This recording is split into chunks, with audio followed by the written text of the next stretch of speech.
Salut les golfiteurs, aujourd'hui on va parler du slice par les données et on va essayer d'avoir des correctifs qui sont très simples. Vous allez voir qu'on peut mettre en place pour un slicer juste en termes de statique pour qu'il corrige ça. Donc on a la chance d'être sur un TrackMan pour voir l'influence, enfin ce que fait un slicer par rapport au chemin, à l'orientation de la face. Et en bas, on a du coup la dispersion latérale, à droite ou à gauche, sur le fairway. Donc on a la chance de pouvoir utiliser le simulateur pour pouvoir vous montrer par A plus B ce que fait un slicer et des correctifs très simples à mettre en place pour corriger le slice de façon, on va dire, facile. Mais avant de commencer, sachez que si vous voulez louer le simulateur sur lequel je suis en train de tourner la vidéo, c'est totalement possible pour votre entraînement personnel. Vous serez sous TrackMan, la meilleure technologie de radar Doppler du marché. Et n'hésitez pas. Et si vous avez besoin d'un cours de golf en région parisienne, dans ce simulateur, j'ai également possibilité de vous recevoir. On est situé à Igny, à CrossFit 391. Vous trouverez très simplement les coordonnées sur Google. Et si vous avez la flemme, vous avez les liens dans la description de la vidéo. Donc avant de commencer, on va juste parler un peu du chemin. Le chemin de club, on sait ce que c'est la façon dont revient le club au moment de l'impact. Il peut soit passer par l'intérieur, soit passer par l'extérieur, soit avoir quelque chose de plutôt rectiligne en rapport avec la cible. Ça va imprimer l'effet à la balle. L'orientation de la face, elle, ça va correspondre à où est votre face de club par rapport à la cible finale. Donc là, en l'occurrence, mon TrackMan, là, il est aligné sur la séparation entre les données et le traceur. Et la dispersion latérale, comme on a dit, à droite ou à gauche. Donc s'il y a un D qui s'affiche, ça veut dire que c'est à droite. Si c'est un G qui s'affiche, c'est à gauche. Ce que je veux déjà qu'on observe en termes de slice, c'est que la plupart des golfeurs, quand ils slice, c'est qu'en termes de statique, généralement, ça déconne au drive. Ce qui se passe, c'est que généralement, déjà, quand ils veulent taper un driver, ils ont les épaules extrêmement ouvertes. Pas tout le temps, mais très souvent. Des épaules très ouvertes, des hanches très très orientées à gauche aussi et le corps ouvert naturellement. Et la chose naturelle qu'on va essayer de mettre en place quand on est un slicer, c'est plus je pars à droite, plus qu'est-ce que je vais faire ? Plus je vais essayer de m'orienter à gauche. Généralement, ça aggrave le problème. On va voir ça.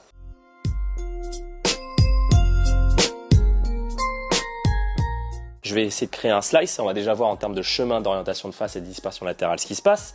Et après, on va discuter de tout ça. Ok. On va voir si elle slice celle-là, mais ça m'a l'air pas mal. Ouais. Donc là, en termes de données, qu'est-ce qui se passe ? J'ai un chemin de club qui est moins 6,2. Qu'est-ce que ça veut dire ? Ça veut dire que mon club vient 6,2 à gauche au moment de la frappe. J'ai une face de club qui est à gauche également. Elle est 2,8 degrés à gauche au moment de la frappe.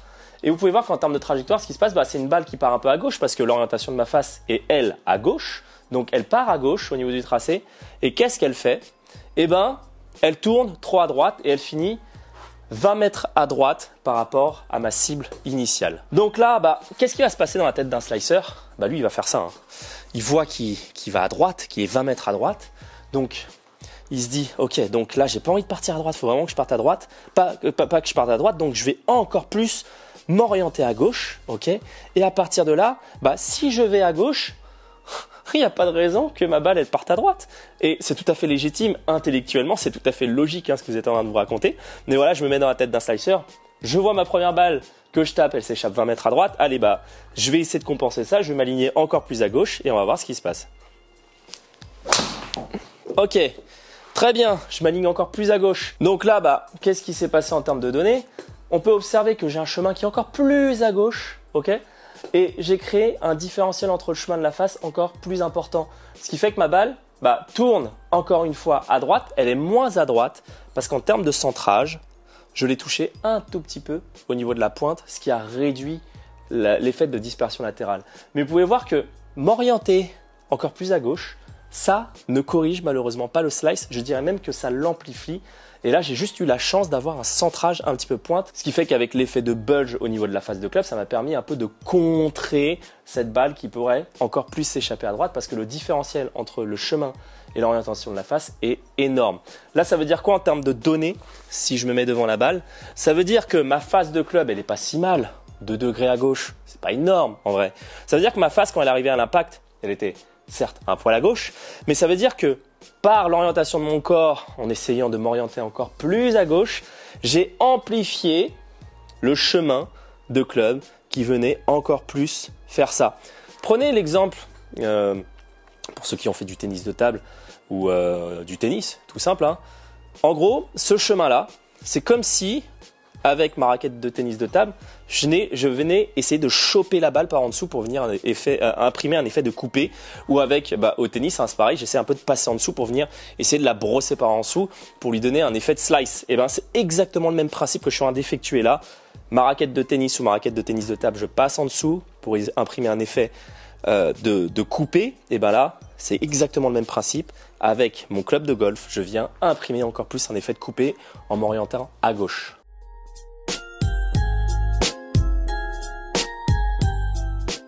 Est-ce que je vous compreniez les slicers? Vous allez peut-être me prendre pour un fou si c'est la première vidéo que vous voyez. Mais il faut que vous vous orientez à droite pour pas aller à droite. Je m'explique. On sait qu'intellectuellement, c'est tout à fait logique de faire ce que vous faites les slicers. Plus vous allez slicer, plus vous allez vous mettre à gauche en disant forcément je vais sortir à gauche. Mais en termes mécaniques, je vous parle bien en termes de mécanique, en termes de balistique, le chemin de club a forcément besoin d'être un poil à droite par rapport à l'orientation de la cible pour pouvoir imprimer l'effet inverse à la balle. Je sais que ça peut paraître complètement fou pour ceux qui commencent le golf, mais mécaniquement ça fonctionne comme ça le golf. Si vous voulez pas aller à droite, il faudrait envoyer votre club le plus à droite possible. Preuve par les données, je vais vous faire un petit swing. Donc, ce que je viens de vous raconter, vous êtes d'accord? Je viens de vous dire qu'il faut s'orienter à droite pour pas aller à droite. Donc, ce que je vais faire, c'est que mon corps, l'orientation de la face, je vais pas la bouger. Même si c'est pas la vérité, il faudrait normalement l'orienter un petit peu à droite. Mais je vais pas rentrer dans ce détail-là pour pas trop vous perdre. Mais ce que je veux que vous compreniez, c'est que au lieu d'essayer de compenser en essayant de vous orienter à gauche, je vais vous demander tout l'inverse. Je vais vous demander à votre corps de vous enfermer à droite. Donc là, vous voyez ce que fait mon corps. J'ai mon bassin qui est là. Ok, il est orienté complètement à droite. J'ai mes épaules qui sont complètement à droite. Ce qui s'est passé, c'est quoi? C'est qu'en termes de statique, ce que je vais vous demander de faire pour simplifier les choses, soit vous reculez votre pied droit, ce qui va instinctivement, naturellement fermer votre hanche et vos épaules, ok? Soit vous avancez le pied gauche, et ce qui procure exactement la même sensation, hein, c'est le corps qui s'oriente à droite. Le corps, vous allez voir que l'orientation du corps va influencer le chemin du club. Donc, on va taper un petit shot pour vous montrer ça, mais en gros, je suis là. Au lieu de m'orienter à gauche, ce que je vais faire, moi, c'est que je vais avancer un peu le pied gauche, je vais reculer un peu le pied droit pour exagérer le truc, et je vais vraiment exagérer l'effet inverse, hein, vous allez voir que là, ce qui se passe, je veux que vous sentiez, quand vous êtes à l'adresse, que vous êtes en fait complètement à droite de votre cible. La face, on a dit qu'on la gardait en direction de la cible, même si c'est pas vrai. On rentre pas dans les détails comme on l'a dit. À partir de là, ce que je veux que vous sentiez, c'est que waouh, vous allez avoir l'impression d'être comme ça. Hein. Vous allez vraiment avoir cette impression-là parce que vous avez tellement l'habitude d'être ouvert par rapport à la cible que quand généralement je ferme mes élèves un petit peu par rapport à la cible, ce qui se passe, c'est qu'ils me disent mais j'ai l'impression d'être ici quoi. Sensation versus réalité. La réalité, c'est que si vous mettez le club, vous allez voir que vous n'êtes pas autant à droite. À partir de là, on a dit qu'on gardait la face en direction de la cible. Et on va voir ce qui se passe. À partir de là, ce que je veux que vous compreniez, c'est que dans votre swing, vous ne changez rien. Vous ne changez absolument rien. Vous swingez toujours dans le sens de votre corps. Ok ? Mon corps, il est comment ? Il est fermé. Ok ? Donc, je vais accepter d'avoir un swing dans le sens de mon corps, ce qui va avoir une sensation d'avoir un swing qui est beaucoup plus plat, qui est un peu plus à l'intérieur de soi. Et après, dans la sortie du club, je vais vous demander d'avoir toujours swinguer dans le sens du corps et de libérer le club à droite. Alors, je sais que ça fait peur, ce que je suis en train de vous dire. Je suis en train de vous dire, en fait, de swinger à droite pour pas aller à droite. Mais c'est que ça marche comme ça mécaniquement et je vais vous le prouver par A plus B. Donc, je me positionne. On a dit que la face, je la gardais en direction de la cible pour pas compliquer les choses. Je me ferme. Ok. Je sens que je suis très fermé par rapport à la cible. Très bien. Et à partir de là, je vais sentir que mon swing suit le sens, l'orientation de mon corps qui est donc très à droite. Et donc, je sens un swing qui est plus intérieur, ce qui est tout à fait normal par rapport à la ligne de jeu. Et je laisse mon corps faire. Et on va voir ce qui se passe. Très bien. Celle-là me semble quand même pas mal en termes de chemin. C'est très intéressant. Elle n'est pas très haute, c'est pas l'objectif, hein. Mais on vient, par l'orientation, de changer quoi? De changer le chemin du club. On est passé de moins 10 degrés à gauche, hein. On avait un chemin qui était par là à 10 degrés. Et on est passé à plus 15. On a un delta de 25 degrés d'angle au niveau de la circulation du club par l'orientation du corps. L'orientation de la face, vous pouvez voir qu'elle est orientée à droite. C'est ce qu'on veut pour un draw, normalement. Okay, de toute manière, si on ferme le corps de la personne et qu'on fait swinger la personne à droite, on va avoir une face de club généralement orientée à droite. C'est pour ça que je vous ai dit qu'on n'allait pas se soucier trop de la face. Il faut que la face soit à droite par rapport à la cible. Et pour créer un effet inverse du slice, donc une balle qui tourne de droite à gauche, il faut qu'il y ait un différentiel entre le chemin et l'orientation de la face. Là, c'est un peu important. On a un différentiel entre le chemin de club et l'orientation de la face de 10 degrés. Mais ce qu'on peut observer au final, regardez le tracé de la balle, elle fait l'effet inverse. En dispersion latérale, qu'est-ce qui se passe? Avec un driver, 2,3 mètres à gauche de la cible finale, ça va. Je pense que personne ne va se plaindre de ça. Mais ce que je veux que vous compreniez, c'est que par l'orientation, ne serait-ce que le déplacement dans l'espace de votre corps au niveau de la statique, sans parler de votre dynamique, sans parler de votre swing, sans parler de coucher le club, on peut très facilement corriger un slicer. Après, c'est juste une acceptation. C'est-à-dire qu'il faut accepter effectivement de sortir à droite, d'avoir un chemin qui va à droite. Parce que au début, ce qui va se passer, c'est que vous risquez même de slicer encore plus. Parce que le corps, il va tellement être inconfortable en termes de position que quand il va se positionner, là, il se dit que c'est pas légitime d'avoir un club qui va par là.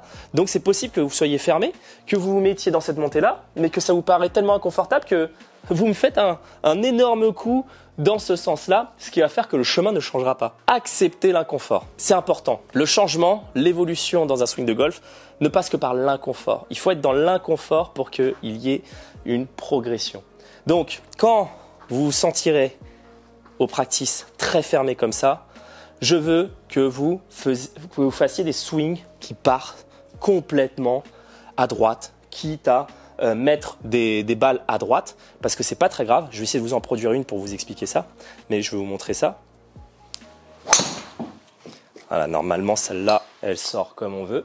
Donc ça, c'est parfait. On va décrire cette balle. Ce qui va se passer au début, dans votre changement de chemin, c'est que vous allez balancer des balles à droite. Mais pourquoi? Apprenez bien à différencier un slice et un push. C'est très important. Un slice, c'est une balle qui va en direction de la cible et qui s'échappe énormément à droite.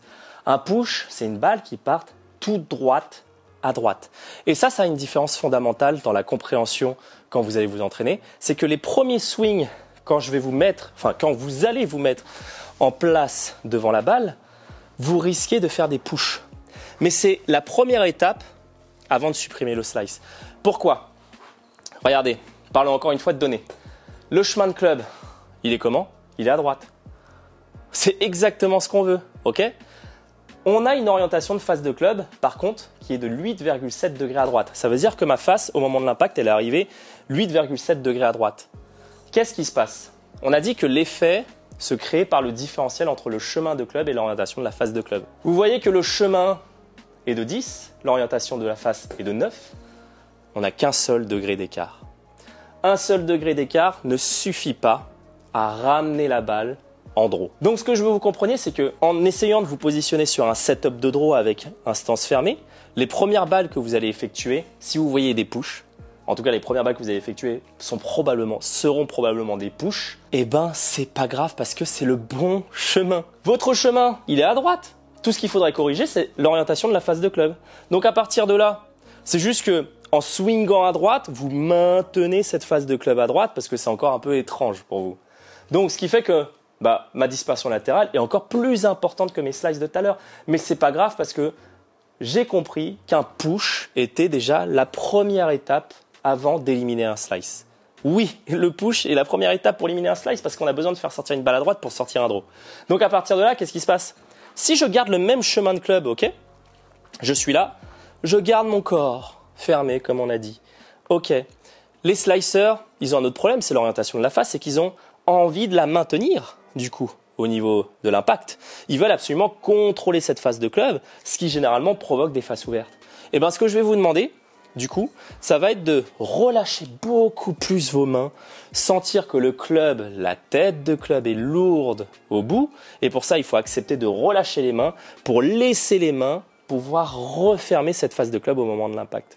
Vous allez voir que vous allez avoir une sensation un peu de marshmallow, de sentir que le club se barre, mais c'est tout à fait normal parce que c'est pas ce que vous faites quand vous faites des slices. Quand on fait des slices, on a généralement des faces soit qui sont maintenues à fond pour éviter que la balle parte trop à droite, et donc on ne sait pas ce que c'est de faire ça. Parce que si on actionne un peu les mains et qu'on laisse les mains se refermer quand on fait des slices, ça sera encore pire, on va faire des énormes poules complètement à gauche. Donc, je reprends mon explication sur l'orientation de la face. Acceptez, après avoir accepté le chemin, le fait d'avoir fermé votre corps, acceptez de relâcher cette tête de club librement au moment de l'impact. À partir de là, je vais vous montrer ce qui va se passer. Je vais relâcher à fond. Et ce que j'aimerais produire, avant de passer sur des balles en draw, j'aimerais produire des hooks. Je sais que c'est con à dire, mais j'aime bien partir sur l'extrême opposé. Ce qui est très important dans l'apprentissage, c'est de partir sur l'extrême avant de réduire les dispersions latérales. Donc là, ce que je vais essayer de produire, c'est vraiment une balle qui s'enroule complètement à gauche. Et pour ça, je vais exagérer le trait. Regardez mon orientation. Bam, ok, bien à gauche, bien à droite, et je vais laisser les mains complètement se refermer au moment de l'impact. Et on va voir ce que ça va donner en termes de trajectoire.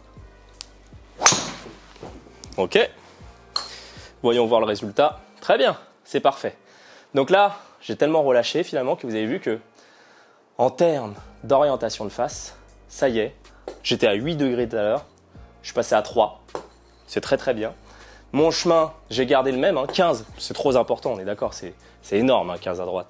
Mais ce que je veux que vous compreniez, c'est qu'il faut passer par cette phase d'exagération. C'est important pour le corps de ressentir l'extrême opposé. Vous avez vu qu'en quelques balles, qu'est-ce que j'ai produit au début? Des balles qui finissaient 20 mètres à droite. Et là, qu'est-ce que je fais? L'extrême opposé. Mais l'extrême opposé, c'est important. Vous passez par l'extrême opposé et au fur et à mesure, ça va se recentrer. Donc là, je pense que c'est assez clair. Enfin, j'espère que ce que je dis est assez clair. Mais effectivement, il faut accepter deux choses pour effectuer un draw. Il faut accepter le fait de s'orienter, de se fermer par rapport à son axe de jeu, ne plus prendre l'habitude de s'orienter encore plus à gauche. Je veux qu'on prenne l'habitude effectivement d'être un peu fermé. Alors au début, n'hésitez pas, encore une fois, comme j'ai dit, à exagérer. Sentez vraiment que vous êtes complètement fermé. Au fur et à mesure, votre corps va trouver le juste milieu pour effectuer la balle que vous cherchez à réaliser.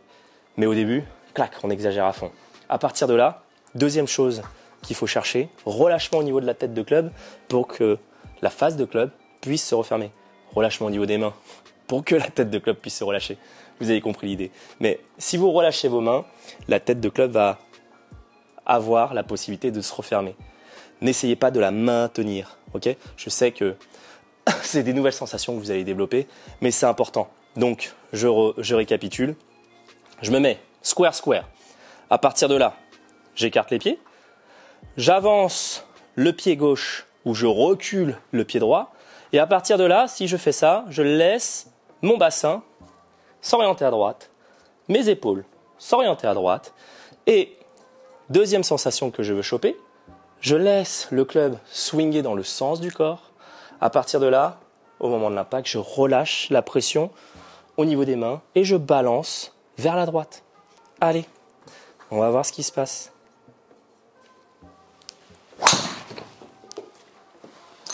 Magnifique petit draw, je la sens parfaite. Ah, un petit peu trop basse. Mais là, voilà, on finit 3,1 mètres à gauche de la cible. Draw un peu bas encore, parce que j'ai un tee un peu trop bas malheureusement. J'aime bien tirer plus haut, mais j'en ai plus en stock. Mais encore une fois, vous voyez, le chemin est à droite. La face de club est à droite. J'ai une différence entre le chemin et l'orientation de la face de 6 degrés.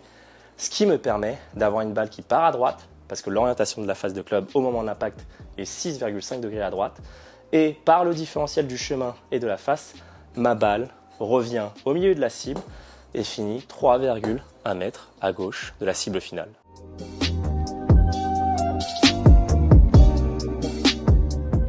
Donc voilà, j'espère que cette vidéo vous aura aidé à mieux comprendre déjà mécaniquement, balistiquement, ce qui se produisait quand on effectue un slice. Et faites-vous confiance, ok? Je sais que c'est perturbant. Franchement, je sais que c'est ultra perturbant parce que j'étais aussi slicer. Mais quand on m'a dit oriente-toi à droite pour pas aller à droite, je fais non, ça va pas fonctionner.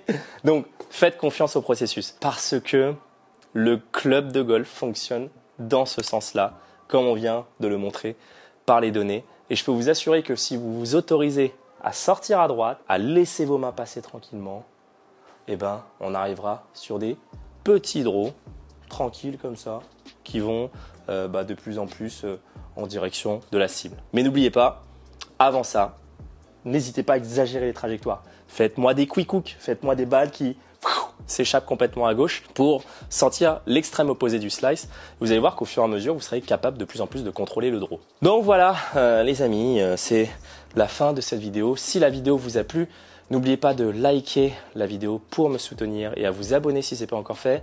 Je vous invite également à activer la petite cloche des notifications parce que les vidéos, vous ne savez pas quand elles sortent si vous n'activez pas cette cloche. C'est des notifications qui sont aléatoires. Donc je vous incite fortement à activer la cloche pour voir les prochaines vidéos.